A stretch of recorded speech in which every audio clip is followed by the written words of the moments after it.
Hi guys, this is Nivita. இந்த வீடியோல MSc Max Complex Analysisல இருக்கக்கூடிய Interpretation of Star DU அப்படிங்கிற டாபிக் தான் பார்க்க போறோம். ஸோ நம்ம லாஸ்ட் வீடியோவில் தான் என்ன பார்த்தோம் அப்படின்னு பார்த்தீங்கன்னா Star DUனா என்னன்னு பார்த்தோம். Conjugate differentials of DU அப்படிங்கிறதெல்லாம் பார்த்தோம். அதோட வேல்யூ என்ன அப்படின்னா Star DU is equal to minus dou u by dou y into dx plus dou u by dou x into dy இதெல்லாமே பார்த்தோம். சரியா? ஸோ இப்போ நம்ம அதை வந்து இன்டர்பிரேட் பண்ண போகிறோம். ஸோ அது என்ன அப்படின்னு சொல்லிட்டு நம்ம அது எந்த தான் குறிக்குது அப்படின்றத சொல்லிட்டு பார்க்க போகிறோம்.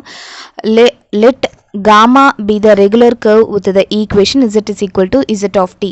gamma அப்படிங்கிறது ஒரு ரெகுலர் கர்வ். ஓகேவா? ஸோ இதை தான் நீங்கள் வந்து gamma அப்படின்னு வச்சுக்கோங்க. இது வந்து ஒரு ரெகுலரான ஒரு curve. The direction of the tangent is determined by the angle alpha which is equal to argument of z star t. நம்ம பேசிக்காக வந்து டேஞ்சன்ட் ட்ரா பண்ணுறதுனா என்ன அர்த்தம்? இப்போ இதுதான் ஒரு ஈக்குவேஷன் இருந்ததுன்னா அது நீங்கள் டிஃப்ரென்ஷியேட் பண்ணிங்கன்னா அதுதான் டேஞ்சன்ட். கரெக்டாக dy by dx அந்த மாதிரி இருக்கிறதுன்னு டேஞ்சன்ட்டு. ஓகே, ஸோ அது வந்து எதால் டிட்டர்மைன் ஆகுது அப்படின்னா இந்த ஆங்கிள் மூலயமா டிட்டர்மைன் ஆகுது. Okay, so this is a tangent. Tangent என்னது? அந்த கர்வ் வந்து ஒரே ஒரு இடத்துல மட்டும் டச் பண்ணிட்டு போகிறது தான் டேஞ்சன்ட்னு சொல்லுவாங்க. ஸோ அந்த டேஞ்சன்ட் வந்து எக்ஸ் ஆக்சிஸோட ஆல்ஃபா அப்படிங்கிற ஒரு ஆங்கிளில் இருக்குது அப்படின்னு சொல்லலாம். அண்ட் அடுத்தது என்ன சொல்லியிருக்காங்க? The normal which points to the right of the tangent has direction beta.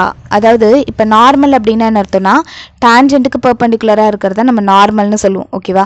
So அந்த நார்மலோட அந்த ஒரு ஆங்கிள் என்ன அப்படின்னு பார்த்தீங்கன்னா பீட்டா அப்படிங்கிறது அந்த நார்மலோட ஆங்கிள். ஓகே, இதுதான் அவங்க வந்து கொடுத்துருக்காங்க. ஸோ இப்போ இந்த பீட்டாவோட value is equal to alpha minus 1/2 அப்படிங்கிறத எப்படி கண்டுபிடிச்சாங்க அப்படின்னு பார்க்கலாமா? ஸோ ஃபஸ்ட்டு இந்த டயக்ராம் பார்த்துக்கோங்க. டெஃபினட்டாக வந்து இந்த நார்மல் வந்து இந்த டான்ஜென்ட்டுக்கு வந்து பெர்பெண்டிகுலராக இருக்கும் இல்லையா? ஸோ அதனால் அந்த இடத்துல வந்து பெர்பெண்டிகுலர் ட்ரா பண்ணிடுவீங்க. ஓகே, ஸோ இப்போ இந்த இடத்துல வந்து ஆல்ஃபா அப்படிங்கிறது இருக்குது. அப்போ பேலன்ஸ் இருக்கிற ஆங்கிள் என்னவாக இருக்கும்? ஏன்னா ஸ்ட்ரெயிட் லைனில் மேலே இருக்கிறது ஆல்ஃபா. இப்போ பேலன்ஸ் இருக்கிற ஆங்கிள் வந்து பை மைனஸ் ஆல்ஃபான்னு இருக்கும், விச் இஸ் 180 மைனஸ் ஆல்ஃபா அப்படிங்கிறது இருக்கும். இப்போ இந்த இடத்துல இருக்கிறது வந்து உங்களுக்கு பீட்டா. சரியா? இப்போ இதில் வந்து பீட்டாவோட வேல்யூ எப்படி கண்டுபிடிக்கலாம் அப்படின்னா இப்போ இது வந்து ஒரு ட்ரையாங்கிள் ஃபார்மேட்டில் இருக்குது.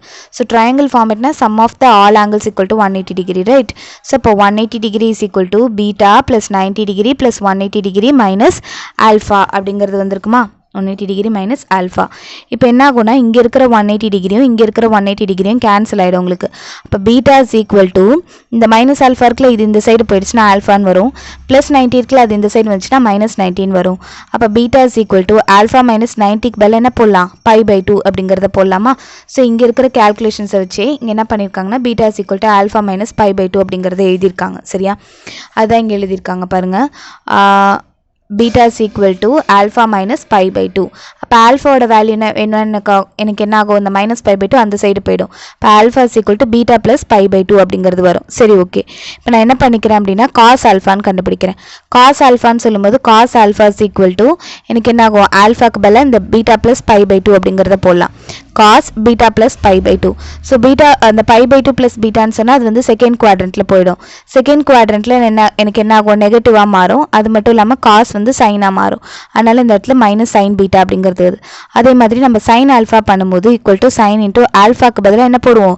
பீட்டா ப்ளஸ் π/2 அப்படிங்கிறத போடுவோம். ஸோ ஆப்வியஸ்லி எனக்கு இது வந்து π/2 ப்ளஸ் பீட்டான்னு சொல்லும்போது அது வந்து செகண்ட் குவாட்ரண்ட்டில் போகும். செகண்ட் குவாட்ரண்ட்டில் போகும்போது செகண்ட் குவாட்ரண்ட்டில் உங்களுக்கு வந்து சைன் வந்து பாசிட்டிவ் தான். ஸோ அதனால் சைன் வந்து இந்த மாதிரி சேஞ்ச் ஆகலை. பட் ஆனால் அந்த சைன் அப்படிங்கிறது வந்து காஸாக சேஞ்ச் ஆகிருக்கு. நம்ம எப்போவுமே வந்து 90 ப்ளஸ் அந்த மாதிரி வரும்போது நம்ம அந்த லைக் சைனாக அந்த காஸாக மாற்றுவோம், அந்த மாதிரிலாம் சேஞ்ச் பண்ணுவோம். சரியா? ஸோ அதனால் வந்து சைன் வந்து காஸாக மாறி இருக்குது. பட் ஆனால் அந்த சிம்பிள் இருக்குது இல்லையா, மேலே வந்த மாதிரி மைனஸ் வரல. ஏன்னா வந்து செகண்ட் குவாட்ரண்ட்டில் சைன் வந்து பாசிட்டிவாக தான் இருக்கும், சைனும் கொசிக்கணும். ஸோ அதனால் நம்ம வந்து சேஞ்ச் பண்ணல. இப்போ நான் என்ன எழுதிக்கிறேன் அப்படின்னா dx is equal to modulus of dz into cos alpha, dy is equal to modulus of dz into sin alpha அப்படிங்கிறது பேசிக்காக இது வரும். அதை ஃபஸ்ட்டு எழுதிக்கிறேன். அடுத்தது பார்த்தீங்கன்னா dou u by dou n அப்படின்னு இருந்ததுன்னா நம்ம நார்மலாக அதை எப்படி எழுதலாம்? இப்போது dou u by dou n அப்படின்னு இருந்ததுன்னா அதை நம்ம எப்படி எழுதலாம்? dou u by dou x into dou x by dou n plus dou u by dou y into dou y by dou n ன்னு எழுதலாம். பிகாஸ் இப்போ வந்து u வந்து இங்கே இருக்குன்னு வச்சுக்கோங்களேன், இங்கே n வந்து இங்கே இருக்குன்னு வச்சுக்கோங்களேன். ஸோ நம்ம வந்து இந்த ரூல்லாம் படிச்சிருப்போம்ல, செயின் ரூல்லாம், இங்கே எக்ஸுக்கு போயிட்டு இங்கே ஒய்க்கு போயிட்டு வருதுன்னு. So dou u by dou n is equal to dou u by dou x into dou x by dou n plus dou u by dou y into dou y by dou n அப்படிங்கிறது மாதிரி வரும். ஓகேவா? இந்த இடத்துல dou x by dou n அப்படின்னு சொல்லும்போது so அதோட value என்ன அப்படின்னு பார்த்தீங்கன்னா உங்களுக்கு cos பீட்டா அப்படிங்கிறது. அதுக்கப்புறமேட்டு dou u by dou n ஓட வேல்யூ தான் உங்களுக்கு என்னென்னா sin பீட்டா. நம்ம ஏன் இந்த மாதிரி எடுத்துக்கிறோம் அப்படின்னா பின்னாடி வந்து நம்ம சப்ஸ்டிடியூட் பண்ணுவோம், சரியா? ஸோ அதுக்காக தான் நம்ம இந்த மாதிரி எடுத்துக்கிறோம். இப்போ வந்து ஏற்கனவே கண்டுபிடிச்ச ஸ்டார் டியூ அப்படிங்கிறது, ஏன்னா இப்போ நம்ம ஸ்டார் டியூவோட இன்டர்பிரிட்டேஷன் தானே பார்க்க போகிறோம். ஸோ நம்ம ஏற்கனவே வந்து ஸ்டார் டியூவோட வேல்யூவாக வந்து minus dou u by dou y into dx plus dou u by dou x into dy அப்படிங்கிறத கண்டுபிடிச்சிருக்கோம், சரியா? ஸோ அதை நான் ஃபஸ்ட்டு போட்டுக்கிறேன், ஸ்டார் டியூ இஸ் ஈக்குவல் டு இந்த மாதிரி வரும்னு சொல்லிட்டு. இப்போ dxோட வேல்யூ என்னது? Modulus of dz into cos alpha. dy அப்படிங்கிறது என்னது? Modulus of dz into sin alpha. dy is equal to modulus of dz into sin alpha அப்படிங்கிறது வரும். சரி, ஓகே. அடுத்தது என்ன பண்ணலாம் அப்படின்னு பார்த்தீங்கன்னா இந்த இடத்துல வந்து நம்ம சேஞ்ச் பண்ண போகிறோம்.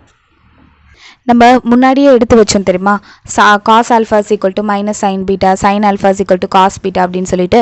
ஸோ அதனால் இந்த இடத்துல என்ன இருக்குது? cos alphaன்னு இருக்குது. cos alpha is equal to minus sin beta. ஏற்கனவே இங்கே ஒரு மைனஸ் இருக்கனால அது ரெண்டும் சேர்ந்து ப்ளஸ்ஸாக மாதிரி sin betaன்னு வருது. ஓகேவா? அடுத்தது sin alpha is equal to cos beta. Okay, அதனால் நம்ம sin alphaக்கு பதிலாக என்ன போடுறோம்? cos beta அப்படிங்கிறத போடுறோம். இப்போ நெக்ஸ்ட் ஸ்டெப் பார்த்தீங்கன்னா ரெண்டு இடத்துலையும் வந்து dz அப்படிங்கிறது மாடுலஸ் ஆஃப் dz காமனாக இருக்குது. அப்போ மாடுலஸ் ஆஃப் dz காமனாக எடுத்திங்கன்னா dou u by dou y into sin alpha sin beta plus dou u by dou x into cos beta அப்படிங்கிறது வந்திருக்கும். ஸோ இதை தான் நம்ம ஏற்கனவே வந்து dou u by dou n அப்படின்னு சொல்லிட்டு நம்ம கண்டுபிடிச்சி வச்சோம். ஓகேவா? n அப்படிங்கிறது என்னென்னா இதில் வந்து நார்மல் அப்படின்னு சொல்லுவாங்க. Okay, normal directional derivatives of u. Next அதுக்கு பதிலாக தான் நம்ம என்ன போடுறோம்? இந்த டேர்ம்ஸ்க்கு பதிலாக தான் நம்ம இந்த இடத்துல வந்து dou u by dou n அப்படின்னு போடுறோம் இன்ட்டு மாடுலஸ் ஆஃப் z அப்படிங்கிறது வரும். இப்போ இந்த இடத்துல இதுக்கு இங்கே என்ன இருக்குது? எனக்கு ஸ்டார் du அப்படிங்கிறது இருக்குது. Star du is equal to dou u by dou n into dz அப்படிங்கிறது வருது. இப்போது இந்த இடத்துல நான் என்ன செய்கிறேன் அப்படின்னா ரெண்டு இடத்துலையுமே வந்து இன்டெக்ரல் எடுத்துக்கிறேன். இன்டெக்ரல் ஓவர் காமா அப்படின்னு எடுத்துக்கிறேன். ஓகேவா? அப்போ integral over gamma is equal to 0 அப்படிங்கிறது வந்திருக்கும். ஏன்னா இந்த இடம் இது இருக்கு இல்லையா, நம்ம ரெண்டு இடத்துலையும் முதல்ல வந்து இன்டெக்ரல் அப்ளை பண்ணுவோம். ஓகேவா? இன்டெக்ரல் ஓவர் காமா அப்படின்னு அப்ளை பண்ணுவோம். ஸோ இந்த இடத்துல இன்டெக்ரல் ஓவர் காமா ஸ்டார் டியூவோட வேல்யூ வந்து 0. ஓகேவா? ஸோ இது வந்து ஏற்கனவே ஒரு டெரிவேஷனில் இருக்குது. ஓகேவா? ஸோ நான் அதை சீக்கிரமாக அப்லோட் பண்ணுறேன். இந்த இடத்துல வந்து நம்ம ஈக்குவல் டு 0 அப்படிங்கிறத கண்டுபிடிச்சிருக்கோம். ஸோ அதனால் இன்டெக்ரல் ஓவர் காமா ஸ்டார் டியூவோட வேல்யூ 0. அப்போ கண்டிப்பாக என்னவாக இருக்கும்? இதோட வேல்யூவுமே வந்து ஈக்குவல் டு 0வாக தான் இருக்கும். இதை தான் வந்து ஸோ இதை வந்து ப்ரூஃப் பண்ணுங்கள் அப்படிங்கிற மாதிரி கூட கேட்கலாம். அப்போ நீங்கள் இந்த மாதிரி எழுதலாம். பேசிக்காக வந்து இன்டர்பிரிட்டேஷன் ஆஃப் ஸ்டார் டியூ அப்படின்னு சொல்லும்போது உங்களுக்கு நீங்கள் காமா அப்படிங்கிற ஒரு கர்வை கன்சிடர் பண்ணிவிட்டு அதுக்கு நார்மல், அதுக்கப்புறம் அதுக்கு டேன்ஜென்ட், நார்மல் அதெல்லாமே கன்சிடர் பண்ணிப்பீங்க. அப்புறம் dx dy அப்படிங்கிற எழுதிப்பீங்க. அப்புறம் dou u by dou n அதெல்லாமே கன்சிடர் பண்ணிப்பீங்க. அதுக்கப்புறம் ஸ்டார் டியூவையும் இதையும் வந்து நம்ம கம்பேர் பண்ணி என்ன பண்ணுவோம் அப்படின்னா இந்த மாதிரி கண்டுபிடிப்போம். ஸோ கண்டுபிடிச்சிட்டு இதோட வேல்யூ ஈக்குவல் டு 0 அப்படிங்கிறது வரும். அதனால நம்ம என்ன பண்ணுறோம்னா இதோட வேல்யூமே ஈக்குவல் டு 0 அப்படிங்கிறத போடுறோம்.